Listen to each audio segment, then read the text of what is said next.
Podcast Parajes Siniestros. Aquí tratamos contenidos específicos y contextuales de la publicación Parajes Siniestros. Materiales, entrevistas, comentarios de libros, análisis de obras y lectura de documentos. Todo con el objetivo de ensalzar la imaginación, disfrutar y aprender de las corrientes subterráneas que recorren las artes y el pensamiento, haciendo especial hincapié en las diversas visiones espirituales de las artes. Con sus anfitriones Lucina y Satanio Ar.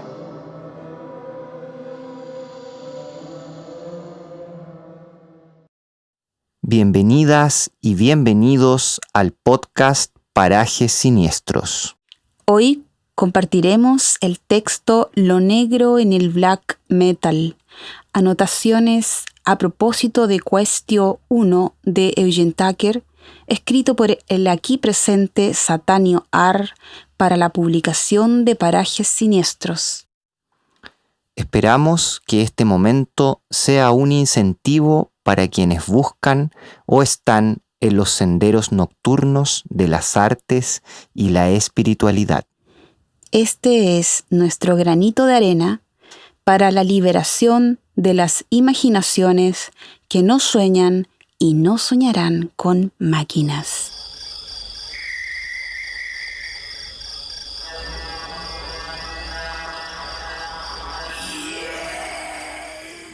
Lo negro en el black metal.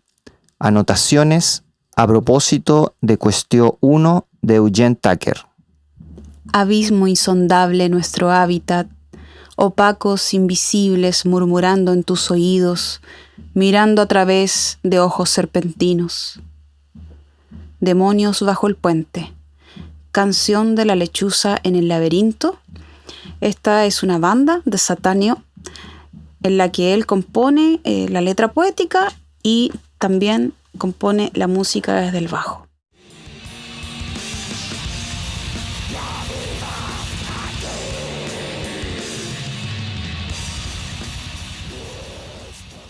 Lo que sigue constituye un conjunto de anotaciones a propósito de un interesante trabajo del pensador contemporáneo Eugen Tucker. Nos centraremos específicamente en la cuestión 1 sobre el significado de la palabra black en el black metal, primera parte de su ensayo 3 Cuestión sobre demonología, aparecido en su libro En el polvo de este planeta, El horror de la filosofía, volumen 1, traducido por Hugo Castignani para Editorial Materia Oscura el año 2015. Huelga decir que desde mi perspectiva como escritor y músico del black metal, este texto constituye un trabajo de alto valor, dado el escaso material reflexivo existente en nuestra lengua, en torno a las propuestas del black metal. Comencemos con algunas aclaraciones. Lo primero es decir que nuestro autor está asociado al realismo especulativo, nihilismo, aceleracionismo y pesimismo cósmico. Es decir, las preocupaciones de su obra están lejos del antropocentrismo y más cercanas a la idea de que el mundo es ininteligible y si existe alguna realidad objetiva, es inasequible para la inteligencia humana. Sin dudas, algo bastante cercano al concepto de horror cósmico desarrollado por Lovecraft. En la solapa del libro ya podemos leer: esta obra explora la relación entre la filosofía y el horror y su intersección en nuestro impensable mundo.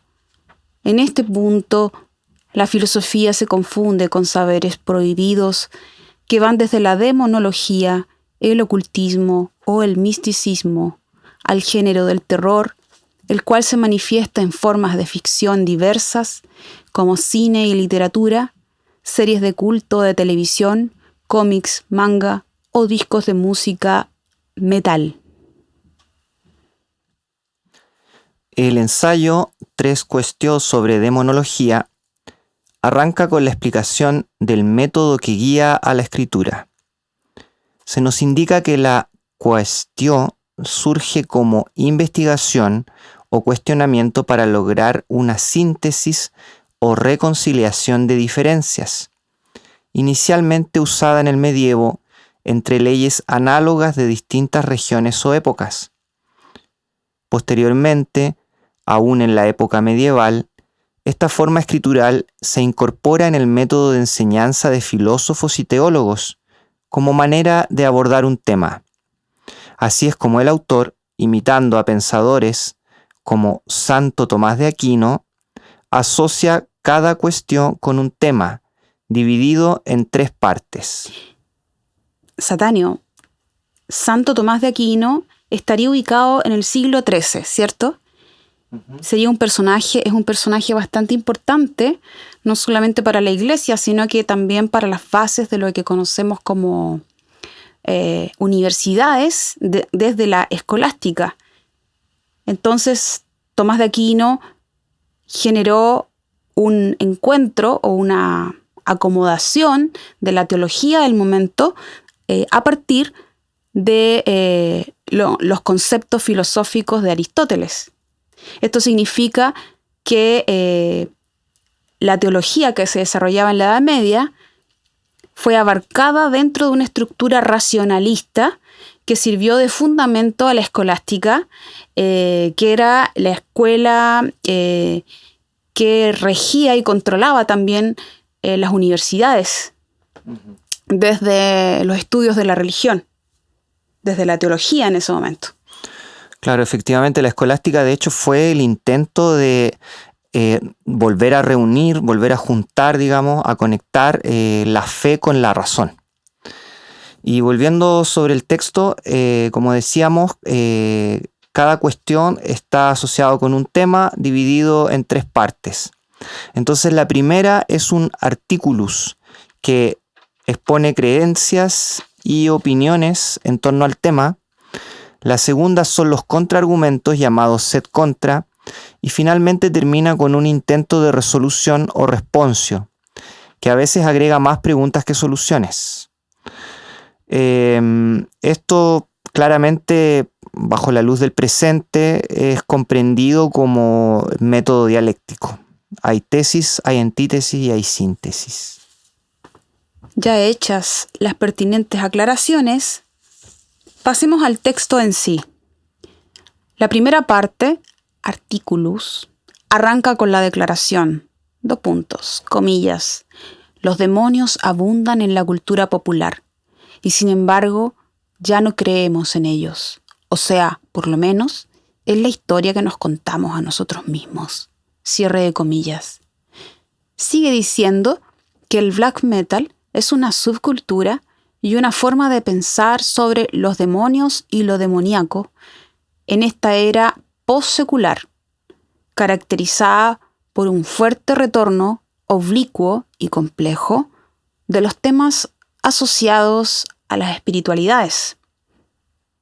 Sí, aquí es interesante detenerse un pequeño momento para explicar un poquito más de qué se trata esta idea de lo post-secular, ¿cierto? Sabemos que la idea de lo secular se refiere básicamente a una idea que está asociada con la modernidad, ¿cierto? Con la ilustración, con la separación en el fondo de los estados de las iglesias. Es una idea que se desarrolló en Europa, una idea eurocéntrica, como la misma idea de modernidad, ¿no? Entonces, en Europa, en ese momento histórico, cuando se empieza como a ejercer esta separación, ¿cierto?, del Estado de la Iglesia, es cuando la religiosidad, que era el discurso del amo, como también se nos ha explicado en más de una ocasión, la religiosidad era monoteísta, cristiana, era el discurso del amo, el discurso dador de sentido, y al separarse del poder estatal político, pasa a ubicarse en la esfera privada, ¿cierto? Entonces este es un proceso de largo aliento que se va desarrollando a través de muchos años y que en algún momento, bueno, hay mucha gente durante el mismo siglo XX, principio del siglo XX, no sé, está por ahí el caso de Max Weber y otros teóricos ligados a la sociología. Varios de ellos llegaron a afirmar que ya Dios, la idea de religiosidad, estaba completamente obsoleta para las sociedades, y años después, más o menos por los 60, hubo una suerte de revival de las visiones espirituales. Entonces ahí muchos de estos pensadores, de estos sociólogos, tuvieron que cuestionarse lo que ellos mismos habían afirmado, ¿no? Esta idea de que la religiosidad o la espiritualidad más bien iba por un camino separado y que los ciudadanos de Occidente ya no iban a creer, no iban a considerar el asunto espiritual. Tuvieron que reconsiderarlo, como digo, porque los 60 fue un momento clave del resurgimiento de las espiritualidades en diversas formas. Y esto también se conectó a nivel de las escuelas de pensamiento con el pensamiento que hoy en día se ha popularizado como el pensamiento de la posmodernidad, ¿no? Ahora, igual de cara a esta como explicación general de lo que sería, ¿cierto?, la secularización y esta possecularización en la que vuelven a aparecer estos intereses espirituales, ¿cierto?, pero ahora ya un poco de otra manera, ya no ligados a una dependencia de un monoteísmo, de un discurso del amo, sino ya como bajo distintas formas, ¿cierto?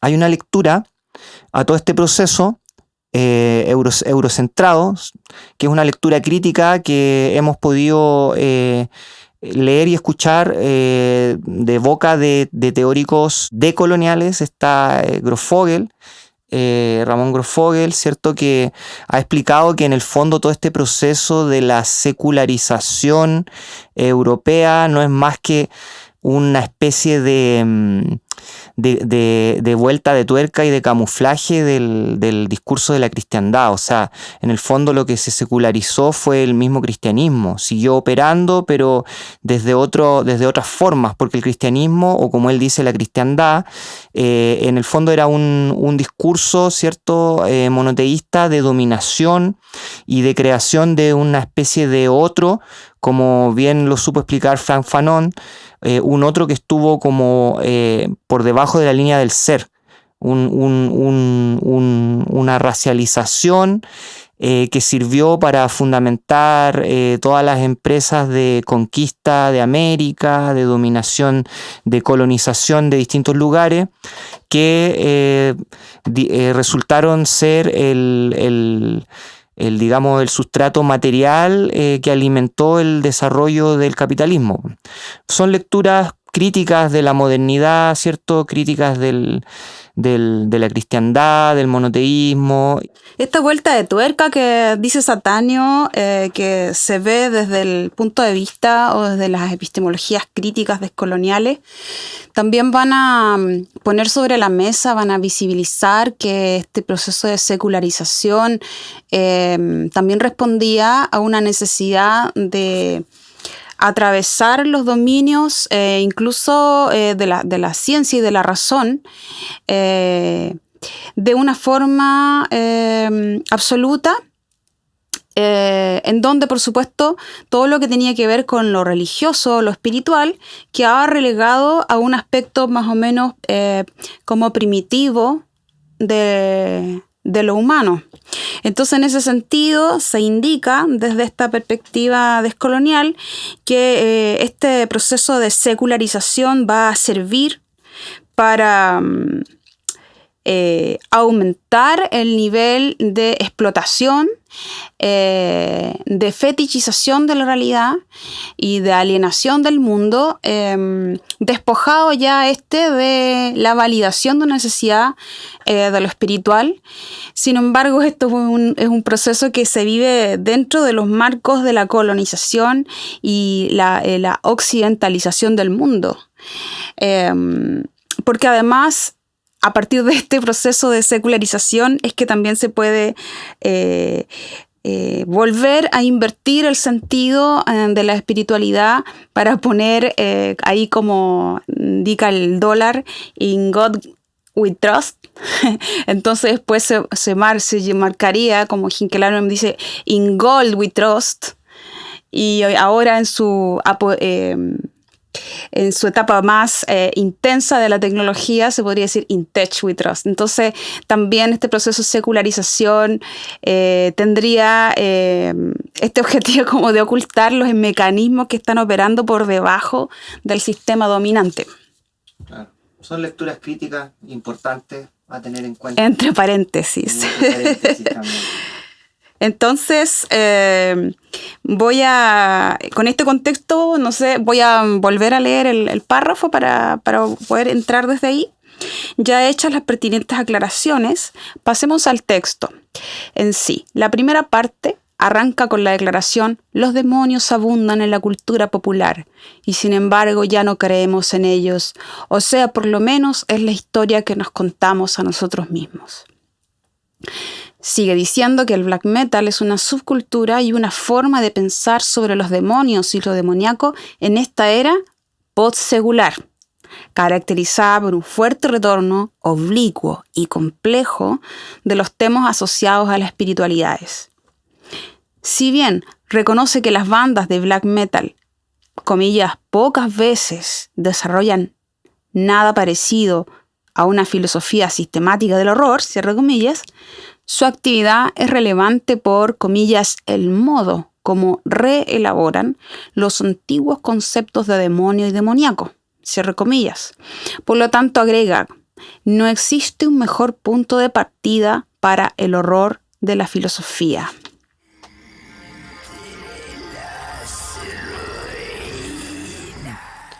Más adelante da a entender que no hará uso de una perspectiva esencialista para abordar este género en el metal, sino más bien se enfocará en adjetivos y conceptos ligados a este.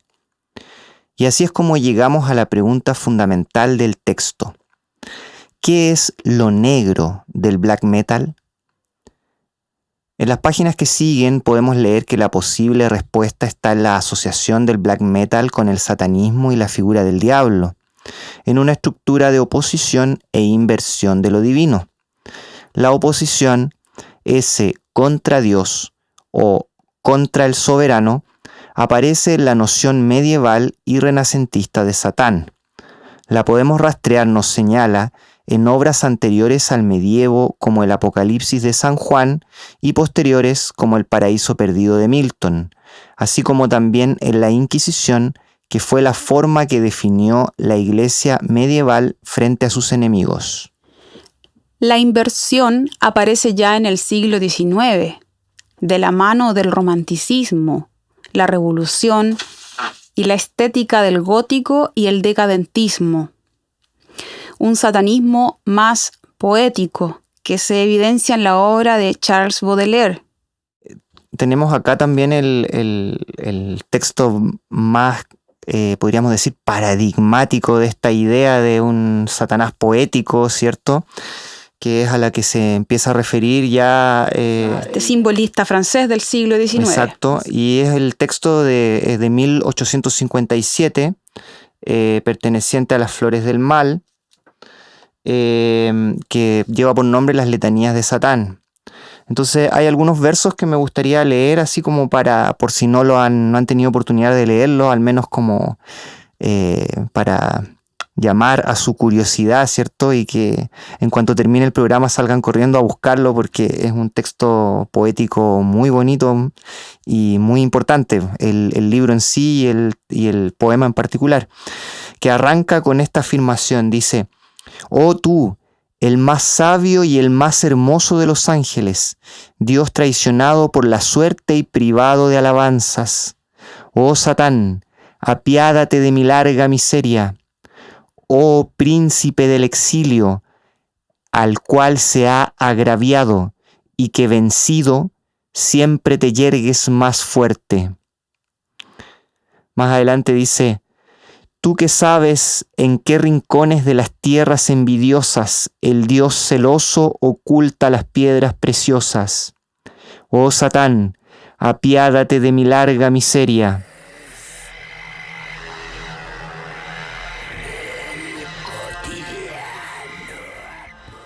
Hay una plegaria al final que dice así, quiero leerla. Gloria y alabanza a ti, Satán, en las alturas del cielo, donde tú reinas, y en las profundidades del infierno, donde vencido, sueñas en silencio.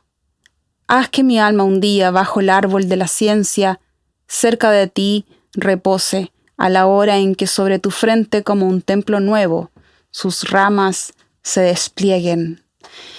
Me acordé de este pasaje bíblico del Génesis, donde, bueno, Jehová Dios expulsa a Adán y Eva porque, bueno, la serpiente, que sería la figura simbólica arquetípica de Satán en la Biblia, entonces expulsa a Adán y Eva y diciendo, ahora son como nosotros, debemos expulsarlo para que no tomen del árbol de la vida. Y los expulsaron. Eso me acordé. Bueno, esto también se relaciona con lo que mencionábamos hace un momentito atrás respecto de la cita al Apocalipsis de San Juan y la cita al paraíso perdido de Milton, ¿cierto? Porque en el Apocalipsis de San Juan lo que aparece es esta guerra en el cielo, esta guerra entre Satanás, ¿cierto? Y el Dios único, y la expulsión posterior de Satanás. Jehová Dios. Y Jehová Dios, ¿cierto? Y es la misma idea que con la que arranca el paraíso perdido de Milton, que arranca con Satanás, que por cierto también para Milton y en la cultura popular al menos siempre se suele afirmar que a partir de la escritura de los poemas de Milton es que se genera esta equivalencia en Occidente entre Satanás y Lucifer, que aparecen como la misma persona en el poema y que sería este personaje, ¿cierto?, expulsado, que está en un infierno y que de pronto en medio de un lago de lava, en medio del sufrimiento, apela, se encuentra con uno de sus generales con los cuales emprendió esta rebelión, ¿cierto?, utópica. Se encuentra con uno de ellos en medio del castigo y claro, casi que empuñando una suerte de orgullo del rebelde, de la figura del rebelde, lo insta a agarrar fuerzas de la flaqueza y salen juntos, consiguen salir de ese lugar así terrible y en medio del infierno terminan por fundar un palacio donde empiezan de a poco a llegar todas las huestes y bueno, a partir de ahí comienzan a planear una especie de contraataque, ¿no? No se dan por vencidos.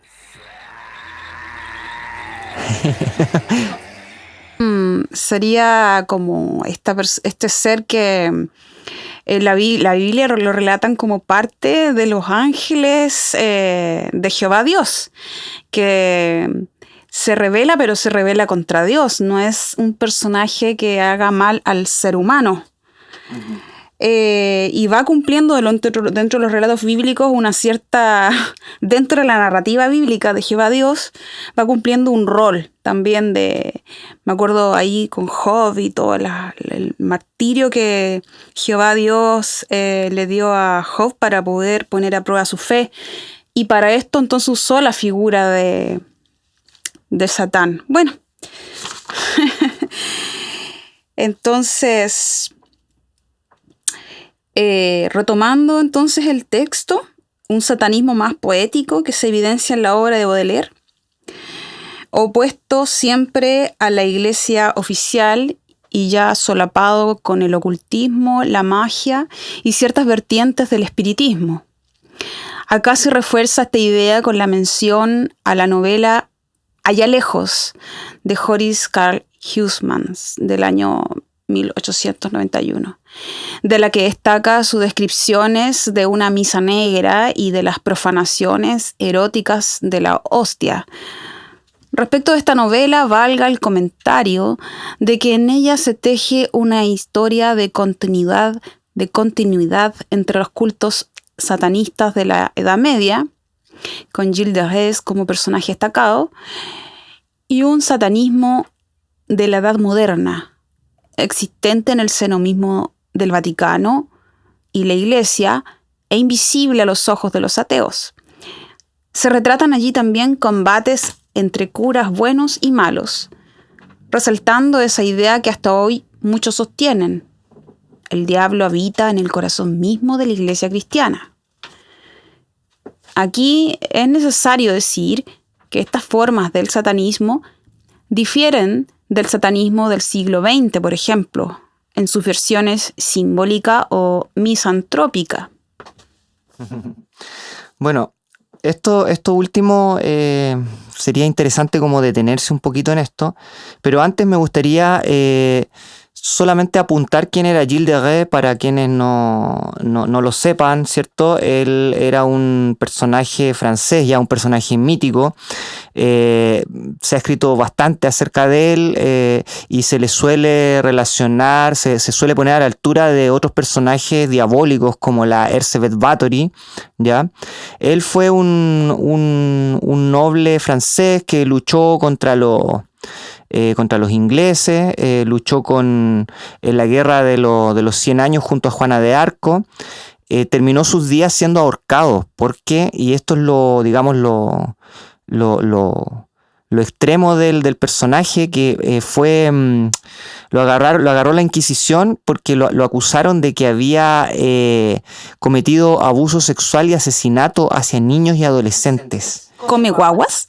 Asimismo, decían que mató entre 80 y 200 menores, la mayoría varones.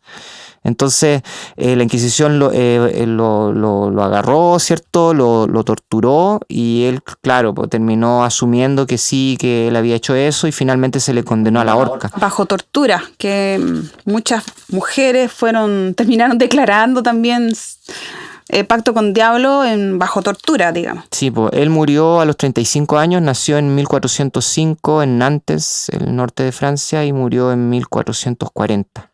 Ahora, sobre el satanismo simbólico y el satanismo misantrópico, ¿qué nos podrías aclarar? Sí, esto igual no es menor. Si bien nuestro autor no se detiene mucho en estas figuras del satanismo, porque de cara a la idea que le interesa a él explorar el satanismo como la oposición o la inversión, ¿cierto? Del Cristo Rey, entre comillas, o del soberano, ¿ya?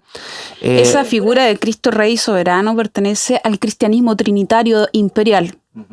Previo a eso estaba el cristianismo unitario, que no tenía la figura de Cristo Rey, sino que más bien corresponde con la figura de Cristo pobre, el luchador. Bueno, acá la idea que, el momento histórico en el que se concentra esta idea del satanismo como lo opuesto o lo inverso al cristianismo es la Edad Media, finales de la Edad Media, el Renacimiento. Ahí es donde se lleva a efecto la Inquisición y aparecen estos textos del Jacobo Sprengler y compañía, ¿cierto? Que es El martillo de las brujas, y también aparece como un par de años antes de ese texto aparece también como comunicado del Papa en contra de las brujas y la persecución y la exaltación de la Inquisición, que por cierto hay que decirlo, la Inquisición ya venía de antes, o sea, la Inquisición comenzó con la persecución de los cátaros, de los albigenses, que fueron considerados una herejía.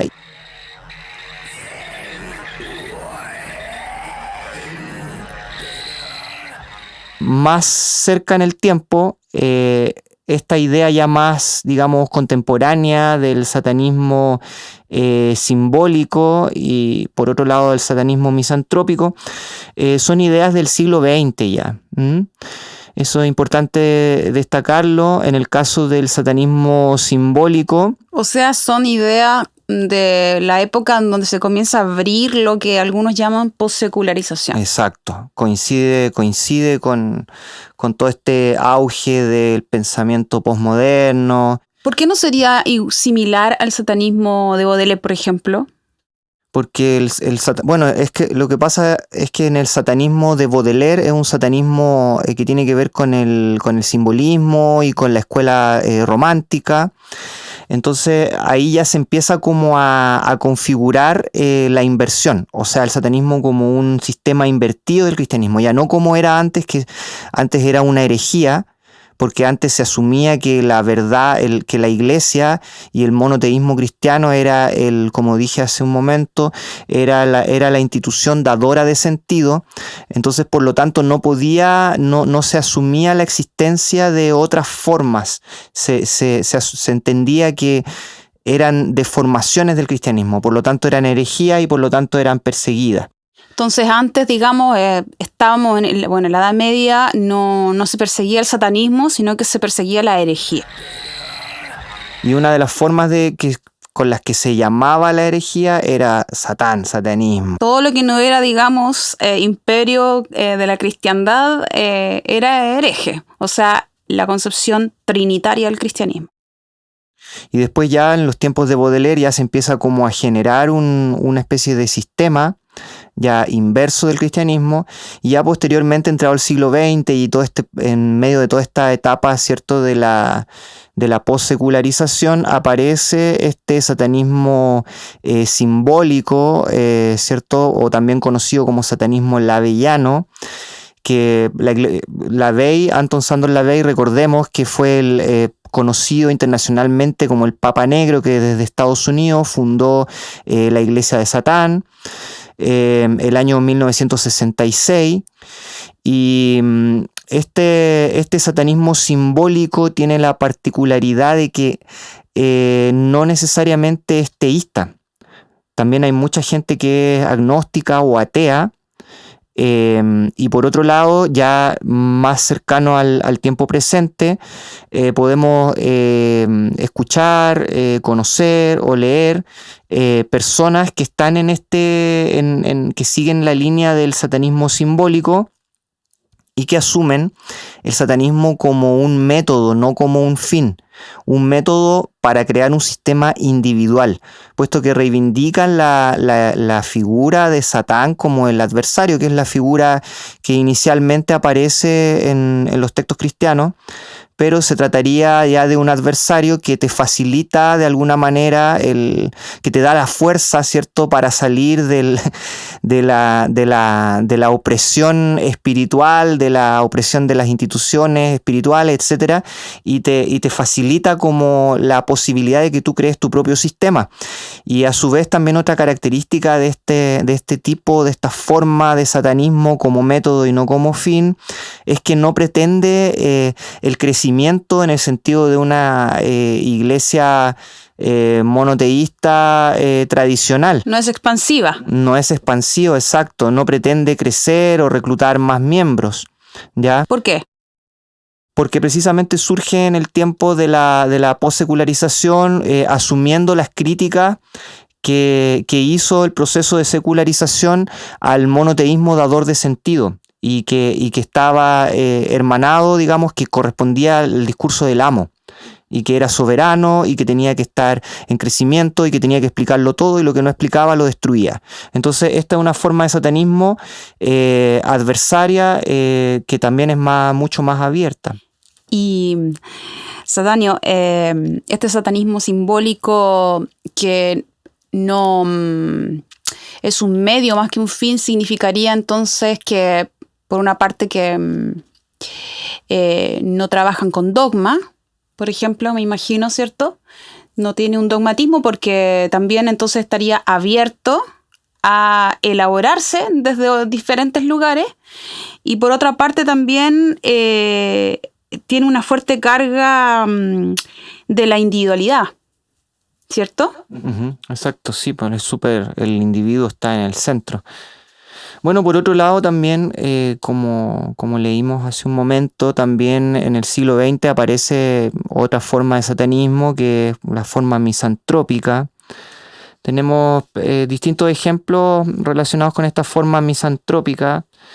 Por mencionar así rápidamente, existe por ejemplo la ONA, ¿cierto?, la Orden de los Nueve Ángulos, que nos cuentan, nos relatan que surgió en los años 60 y claro, hay una idea, digamos, de que este mundo es una especie de ilusión, de que la realidad se juega en otro lado, algo bastante similar a lo que pasa con la MLO, también conocida como Orden Misantrópica Luciferina, que esta ya es una orden mucho más reciente, que fue fundada en Suecia en el año 95 y que para la situación que nos atañe hoy, que es el comentarios a propósito del black metal, es bastante importante porque la MLO, esta Orden Misantrópica Luciferina, fue fundada por gente ligada al black metal. Entre ellos es conocida la figura de John Nordtveit, o como se pronuncie, un músico sueco, el músico de Dissection. Si escuchan black metal ya sabrán de lo que estoy hablando.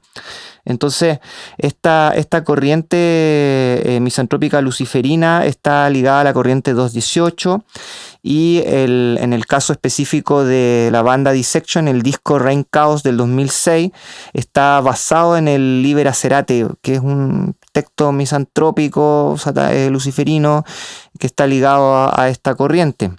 Ese mismo año también es importante recordar que ese mismo año, el 2006, se suicidó este músico, el John Nordtveit.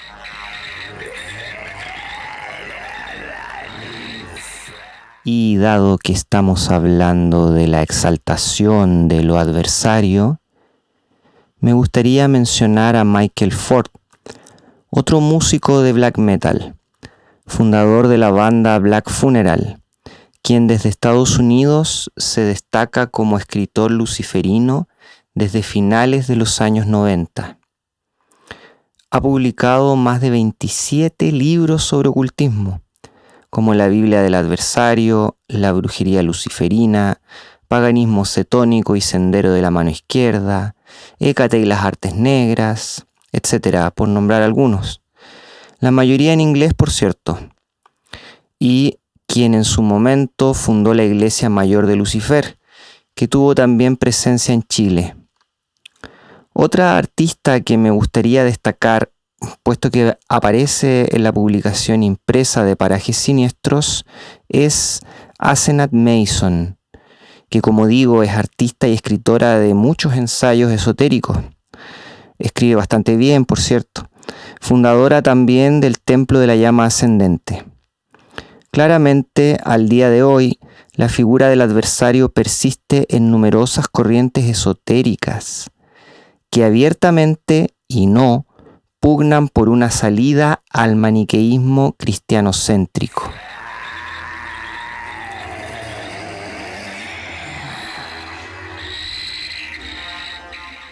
Después de esta descripción de lo satánico y de la magia negra como un conjunto de creencias en oposición a otras, es decir, lo negro como adversario, entramos en sed contra o el contraargumento, que profundiza en la constatación de que muchas bandas fundamentan su quehacer en sistemas de pensamiento no cristiano o incluso precristianos, mitologías nórdicas, misterios egipcios, saberes ancestrales de los territorios habitados, tales como el chamanismo, las fuerzas animistas o lo que de manera más o menos genérica podemos llamar paganismo.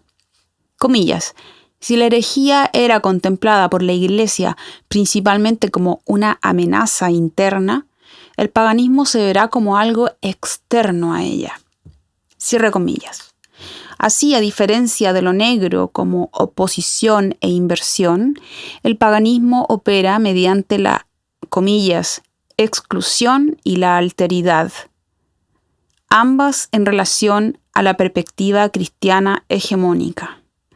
En otro momento señala, comillas, durante el Alto Renacimiento, un amplio rango de actividades que incluían desde la alquimia hasta el chamanismo se creían vinculadas al paganismo, y movimientos como la Orden Rosacruz, la francmasonería, la tradición hermética o posteriormente de la teosofía y el espiritualismo decimonónicos, también reclamaron para sí ese vínculo pagano, cierre comillas. Aquí lo pagano está siempre a favor de la naturaleza. El mago es más una suerte de medio para las fuerzas naturales que alguien que las utiliza para sus fines. Finalmente, llegamos al responsio, parte última del escrito donde se nos presentan los dos significados anteriores de lo negro, unificados en su pretensión antropocéntrica. O sea, el mundo está ahí afuera para que lo usemos como herramienta o dentro de nosotros como una fuerza que nos puede ayudar. En ambos casos, el centro, la perspectiva, es humana. Pero existe otro punto de vista, el que defiende el escritor. Se trata del pesimismo cósmico. Y dice, comillas, la visión del pesimismo cósmico es un extraño misticismo del mundo sin nosotros, un hermetismo del abismo, un ocultismo noumenal. Cierre comillas. Aquí podemos hacer un pequeño paréntesis, otro más, para explicar un poquito de qué se trata esta idea del ocultismo noumenal, ¿cierto? Y de cara a lo mismo es el noumen, lo nouménico o lo noumenal, es un concepto que aparece en Kant en oposición al fenómeno. O sea, que pertenece a una intuición suprasensible. Sería la cosa en sí misma, fuera de su relación con nuestro modo de intuirlo o percibirla, fuera de nuestros sentidos. Entonces, asumimos que el autor se refiere a conocimientos y prácticas relacionadas con aquello que existe independiente de nuestras percepciones. Uh-huh. Me acuerdo que se acordarán que programas anteriores, cuando estuvimos leyendo el arte mágico y comentando, estudiando el arte mágico de Bretón, en la parte, en la última parte se la dedicamos a las entrevistas. Entonces, en una de las entrevistas, que era como la más crítica con el arte moderno, aparecía esta idea, ¿cierto?, de que el arte moderno, principalmente el surrealismo y la idea misma de lo siniestro, eran ideas incapaces de llegar a establecer una experiencia hacia lo suprasensible. Lo que menciona Satanio se trata de la entrevista que hace, o la respuesta a la encuesta de Bretón que realiza Julio Cébola. Exacto. Y continuamos con el texto. Entonces, después de esta referencia a un ocultismo noumenal, dice, una negación metafísica que Tucker encuentra en las imágenes profundamente enraizadas en nuestra psique de guerras atómicas, desastres nucleares, pandemias globales y los cataclísmicos efectos del cambio climático. Atravesando estas imágenes, también muy frecuentes en la iconografía del género que nos atañe, comillas, se sitúa el imposible pensamiento de la extinción, en el que ningún humano podrá pensar en la ausencia de todo ser humano, y ningún pensar podrá pensar acerca de la negación de todo pensar.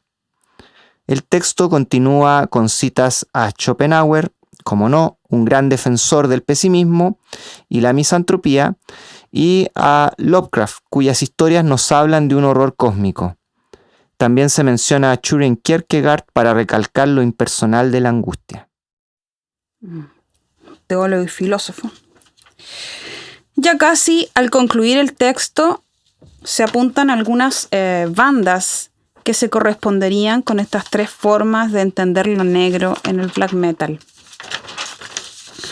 Para ir finalizando, dice el texto, me gustaría invitar al lector a reflexionar en torno al problema que suscita una perspectiva no antropocéntrica de los fenómenos estéticos e incluso espirituales. Por ejemplo, en una cuestión antes mencionada, como es la proliferación de imágenes relacionadas a momentos de negación extrema de lo humano, como las representaciones del hongo nuclear, los cuerpos torturados y asesinados, los campos de exterminio o toda clase de representaciones de la cuestión nazi. ¿Es acaso la misantropía expresada como arte cuando está unida a un programa político, entre paréntesis como en el caso de los apologistas de los campos de concentración o los poshumanistas tecnófilos, cierra paréntesis, ha de ser igual a la sola negación metafísica? Aquí podemos hacer un nuevo paréntesis para referirnos a esta cuestión, ¿cierto?, de la misantropía en el arte, que un asunto que, para bien o para mal, es popular. Hay muchas personas, por lo menos en el territorio que habitamos, que sí se consideran misántropas, en fin, por un u otro motivo. Y claro, esta pregunta devuelve digamos, la afirmación de la misantropía hacia el plano político. Porque, entre paréntesis, ¿cierto?, aparecen el caso de los apologistas de los campos de concentración, o sea, un asunto bastante terrible, y que pensemos que campos de concentración siguen existiendo en el presente. Está Guantánamo en Estados Unidos, no sé, hay otros lugares del mundo también que tienen la fama. Y por otro lado, el asunto de los poshumanistas tecnófilos, que en el caso de unos cuantos de ellos, de lo que se trata es de negar, ¿cierto?, la idea del humano en función de una idea posterior al humano, transhumana en muchos casos.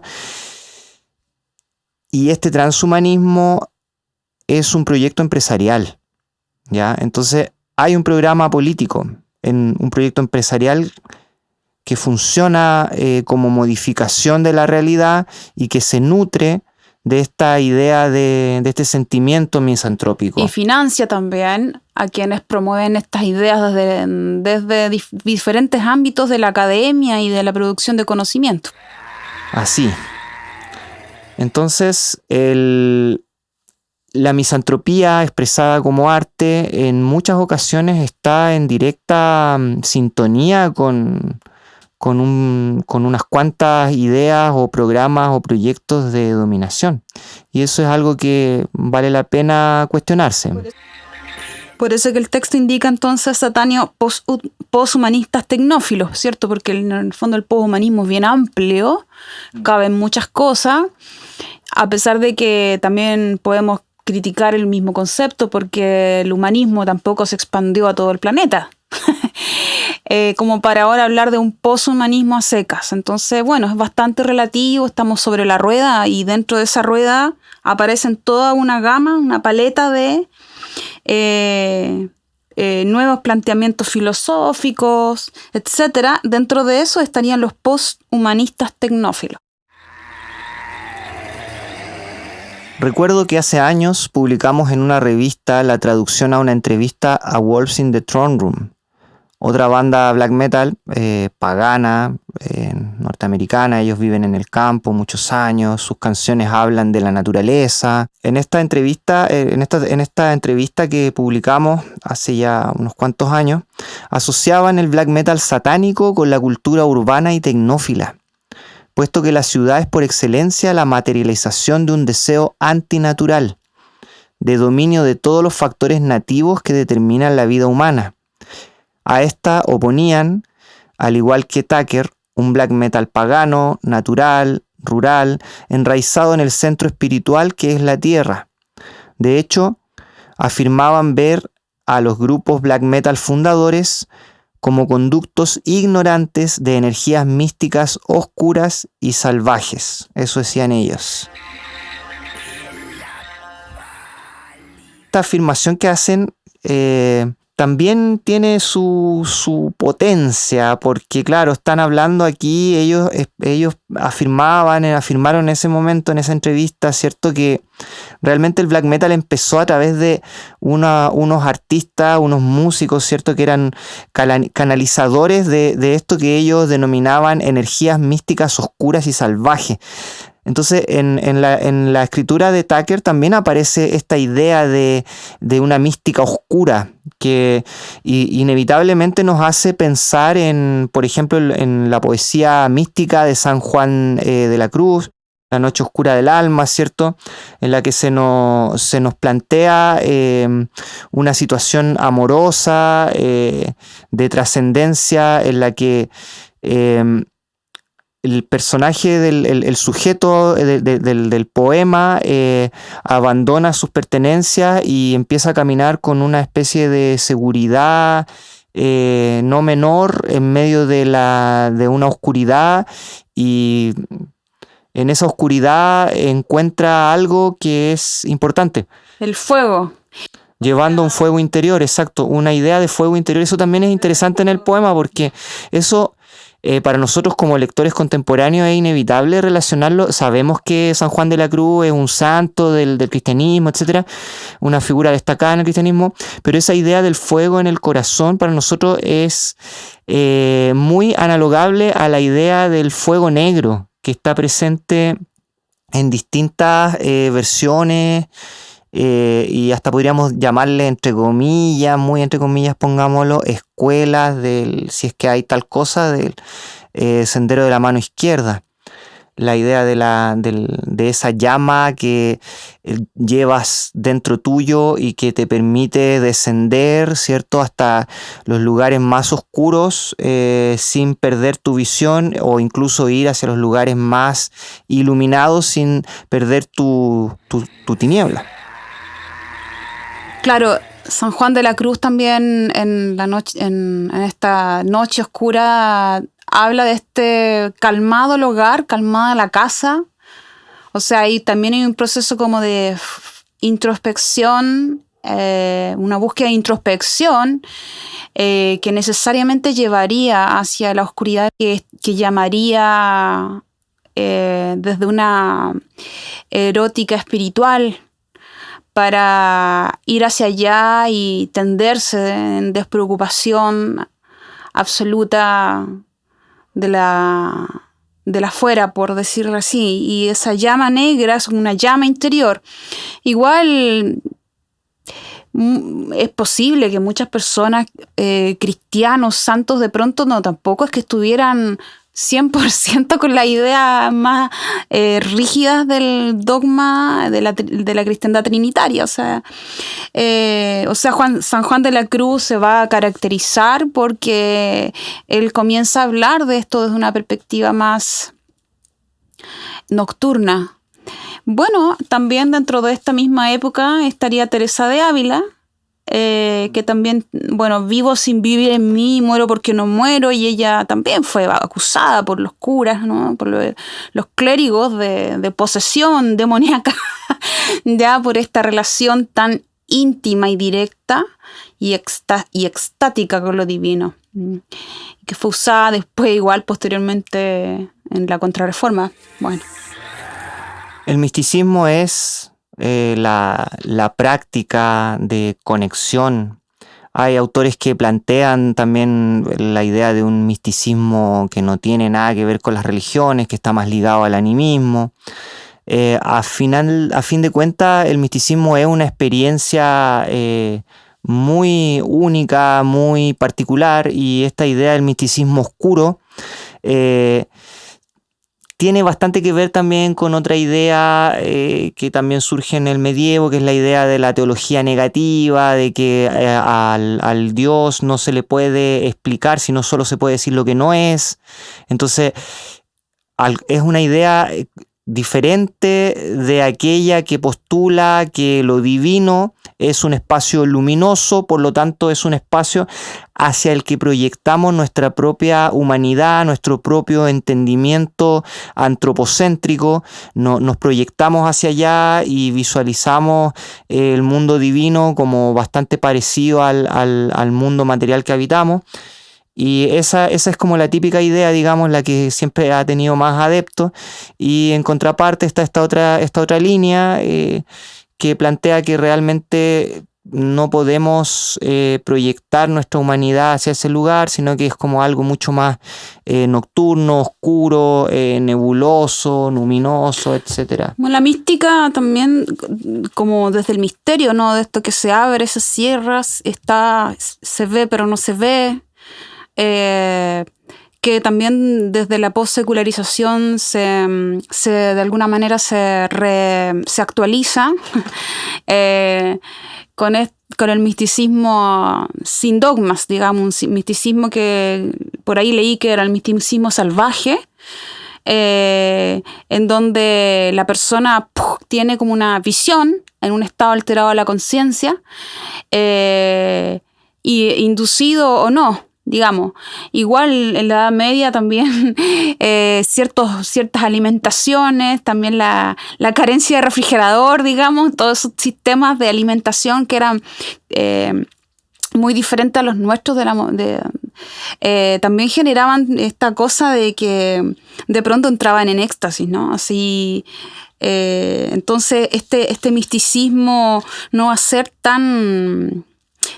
siempre tan luminoso, mistérico, un misticismo oscuro.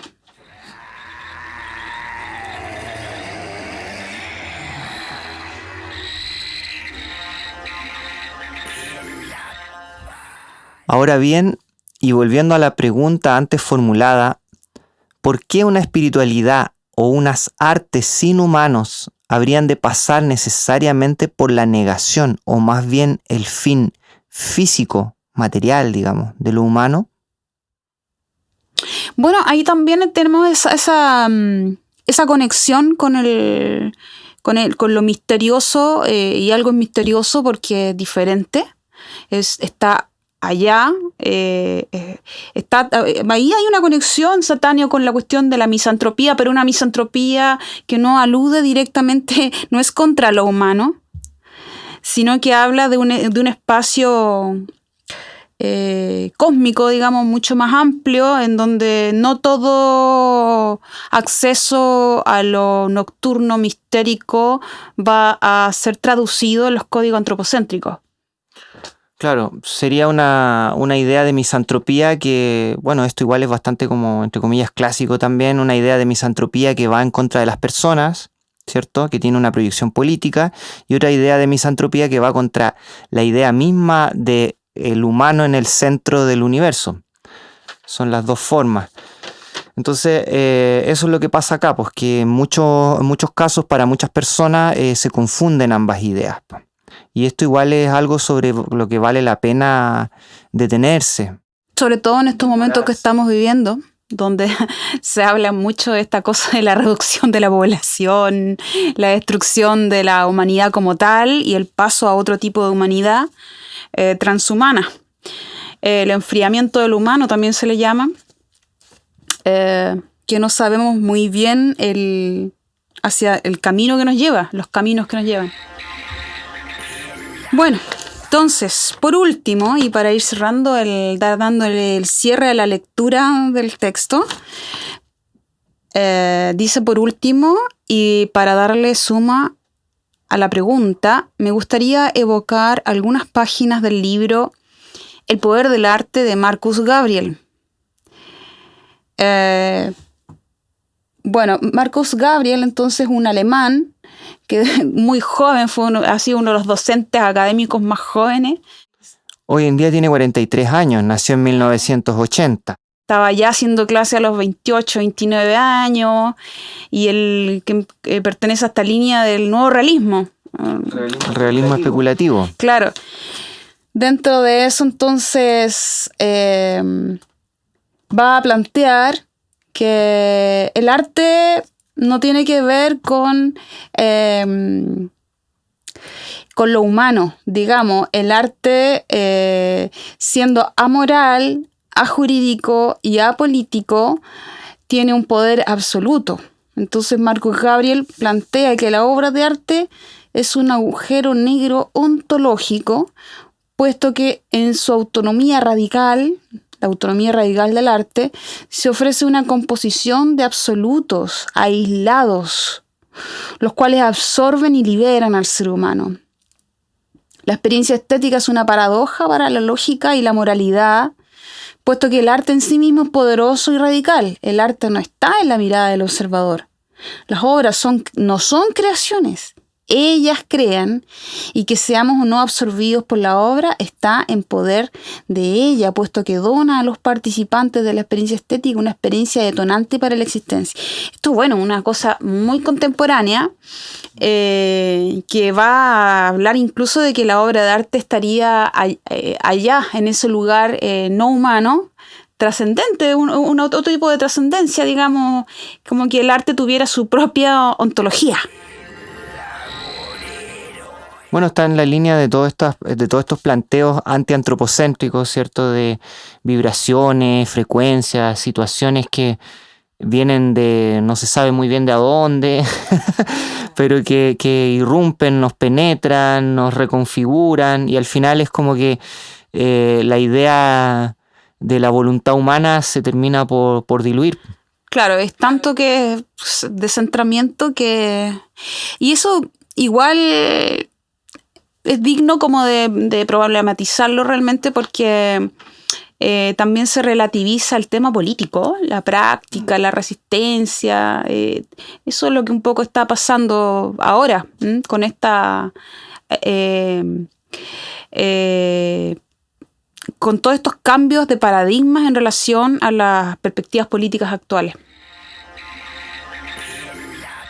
Bueno, eso sobre Marcus Gabriel, el poder del arte. Allí totalmente compenetrado, siguiendo con el texto de Satanio, en la perspectiva de la filosofía de los objetos, o realismo especulativo, antiantropocéntrico, como al principio señalamos, en su defensa de una autonomía radical del arte, llega a concluir, comillas, no está en la naturaleza del arte ni mejorarnos ni destruirnos. Al arte no le importa. Cierre comillas. De manera que este pensamiento anti-antropocéntrico tiene varias bifurcaciones, ya que pareciera de entrada incompatible afirmar que el arte no tiene nada que ver con lo humano, mientras seguimos entendiéndolo como una expresión humana. Acá igual me llama la atención todo este anti-antropocentrismo, en donde empiezan a caber varias las ontologías de artefactos. Pensando también en otro tipo de concepciones mucho más antiguas que Occidente, que hablan de un no antropocentrismo, sino donde digamos que el centro no es el humano, pero está en la vida, digamos, en la naturaleza, el animismo. Es bien complejo lo que se plantea realmente. Hay que estudiarlo. Se les invita también a estudiarlo.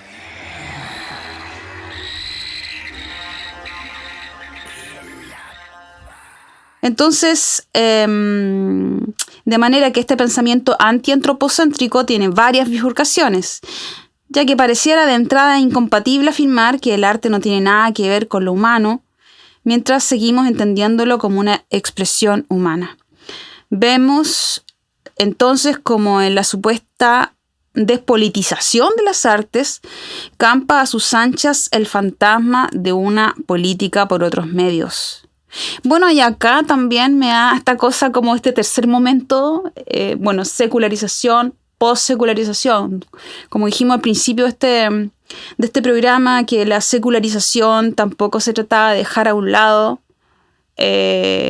los sistemas de dominación de la cristiandad, sino que profundizarlo por otros medios de la razón, etc.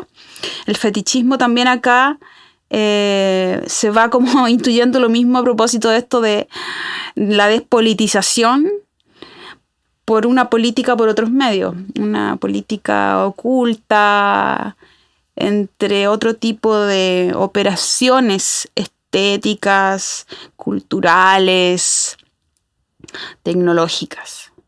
Bueno, el problema, por lo tanto, no parece resolverse, sino más bien proyectar su sombra desde las contradicciones que habitamos, quienes cultivamos las artes en una perspectiva negra o ennegrecida sobre un mundo orientado a desposeernos como especie humana.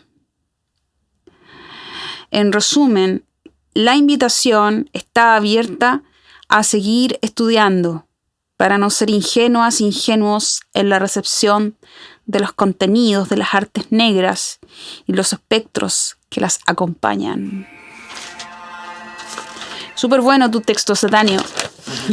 Valía la pena comentarlo acá, sobre todo para las personas que gozan tanto como espectadores como cultores de las artes negras, de las artes ennegrecidas.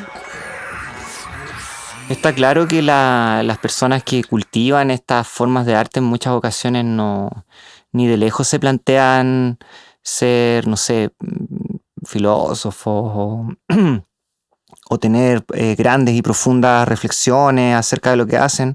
En muchos casos efectivamente se da la situación que citábamos antes en la entrevista a los Wolves in the Throne Room, ¿cierto? Se da bastante esta situación de artistas como canalizadores de energías misteriosas, y esto es bastante bastante común, más de lo que uno pensaría. Entonces es interesante estudiar, ¿cierto? Como ya lo hemos dicho, estudiar los contenidos, las historias, los conceptos, lo que se va canalizando. Y como dijimos también al principio, este texto, esta reflexión de Eugene Tucker, desde mi perspectiva, es también de gran valor, porque la realidad es que no tenemos muchas reflexiones al respecto. En la cultura anglosajona se han realizado algunos encuentros de filosofía en torno al black metal, pero han sido bastante pocos. Y bueno, hay publicaciones en inglés, pero derechamente no es algo que sea como muy central para la cultura dominante. Y a la hora de echar a andar las situaciones reflexivas, sí que tiene bastante potencia, porque permite darle vuelta a todos estos asuntos de la negación, del anticristianismo, de otras formas de percepción, de las formas misantrópicas. También está presente la cuestión política. Bueno, hay muchos elementos que se dan cita en esta expresión de arte, y que son elementos que históricamente se suelen marginalizar. Por eso la importancia, insisto. Y la importancia también de realizar nuestras lecturas desde perspectivas críticas de Occidente, del cristianocentrismo, buscar también diversidad epistémica, diversidad de fuentes de conocimiento que nos puedan ir permitiendo construir una reflexión en el camino de la descolonización, puesto que muchas veces nos saltamos, llegamos rápido a conclusiones y nos saltamos también prácticas que no han sido consideradas dentro de las construcciones académicas, producto de la occidentalización del mundo. A propósito de lo mismo, digamos que la segunda parte del ensayo de Tucker se refiere a la relación de lo negro del black metal con el paganismo, con lo pagano. Y ese punto igual tiene fuerza porque nos permite conectar con las afirmaciones que acaba de hacer Lucina con perspectivas descoloniales, ¿cierto? ¿Por qué? Porque ahí en ese paganismo así que suena como una palabra grande, capaz de reunir muchas realidades, si nos sumamos a ese paraguas, si nos acercamos, podemos también encontrar lo que es denominado como las epistemologías otras, ¿cierto? Las realidades de los saberes situados locales, para nuestro caso como gente de América, los animismos. lo que son, claro, lo que vendrían a ser los animismos, lo que vendrían a ser las culturas prehispánicas. No necesariamente religiosas, sino espiritualidades de pronto territoriales, vinculadas a partir de los levantadas a partir de la relación con los territorios. Y esta es una influencia, por lo menos para el caso del metal en general, es una influencia fuerte en América. Hay algunos libros, bueno, en este momento no los tengo aquí, pero hay un par de libros que he podido leer en otros momentos de mi vida que han sido escritos desde México y que ponen en relación el metal con las culturas locales prehispánicas. Se ve el metal como una forma de actualización, por llamarlo de alguna manera, como un puente hacia esas visiones prehispánicas. Entonces esto encaja o se ensambla con la afirmación de Eugene Tucker del lo negro también como la alteridad. Claro, y bueno, para las personas que están dentro de este camino artístico del black metal es súper importante porque así también comprender estos elementos permiten que la persona también se involucre más profundamente con la canalización y también para las personas que no se vinculan al black metal para comprender que, claro, hay ciertas prácticas artísticas que existen en el mundo más como underground que tienen características oscuras y que no por eso van a ser satánicas. Ya, pero se entiende después de este tremendo programa de satanismo, no de satanismo, pero de black metal. Entonces, bueno, esperamos que toda la lectura de texto de Satanio, que fue publicado en una de las ediciones de Parajes Siniestros en papel, haya sido provecho. Y ahora nos gustaría recomendarles algunos textos de lectura que son un poco los que mencionamos. Hablamos del Lost Paradise, el paraíso perdido de Milton, que es un bellísimo poema en prosa. Ese tienen que sí o sí leerlo. Bueno, también hablamos del Apocalipsis según San Juan, que está en la Biblia y que, claro, es un texto también que tiene bastante potencia poética, metafórica, simbólica, etcétera. Muy interesante, pueden buscar ahí para no leerlo entero, a lo mejor pueden buscar en la concordancia y buscar ahí Satán y ir sacando sus conclusiones. Bueno, también tenemos un libro bien bueno histórico que habla sobre la historia del diablo entre el siglo XII y el XX, que fue a partir de donde empiezan los estudios más formales de demonología. Sí, ese es de Robert Muchenblet. De Robert Muchenblet. La historia del diablo. Luego también mencionamos Las flores del mal de Baudelaire, también otro clásico, bien importante. Al final el texto del que comentamos también así brevemente, digamos, fue el de Marcus Gabriel, El poder del arte, Muy cortito, un texto. Sí, es un texto relativamente breve, a ver cuántas Por ahí páginas le hizo tiene. una crítica a un youtuber académico que se llama Fernando Castro. Ah, sí, un profesor. Un Sí. profesor súper seco. Bueno, este profe seguramente lo conocen, está ligado al mundo del arte, principalmente arte contemporáneo.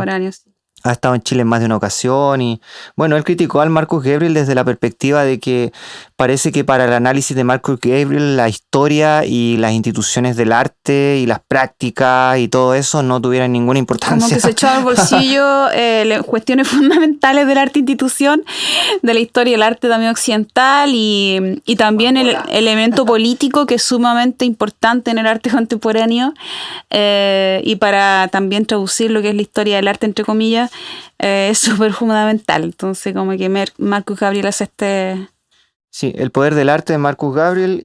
No deja de ser interesante igual. Sí, no, sí hay que leerlo. Y por supuesto, En el polvo de este planeta, El horror de la filosofía, el volumen 1 de Tucker y bueno, los volúmenes siguientes también no tienen desperdicio. Así es que no duden en leerlos. Seguramente que se nos van más textos porque siempre para preparar cada programa tenemos que consultar, revisar. Pero ahí están los fundamentales. Sí. Uh-huh. Eso, esperando que les haya gustado el programa. Nos pueden contactar, ya saben, tenemos un mail, nos pueden escribir, si quieren también adquirir la publicación en papel, sería genial. Y bueno, lo importante es que las ideas se vayan difundiendo y que toda esta serie de manifestaciones oscuras que le interesan a este proyecto sigan, también continúen su camino. Y que subterráneamente y que de alguna manera la sabiduría, los conocimientos se puedan seguir comunicando. Y las visiones se pueden seguir teniendo. Sí. Eso. Saludos. Adiós. Saludos.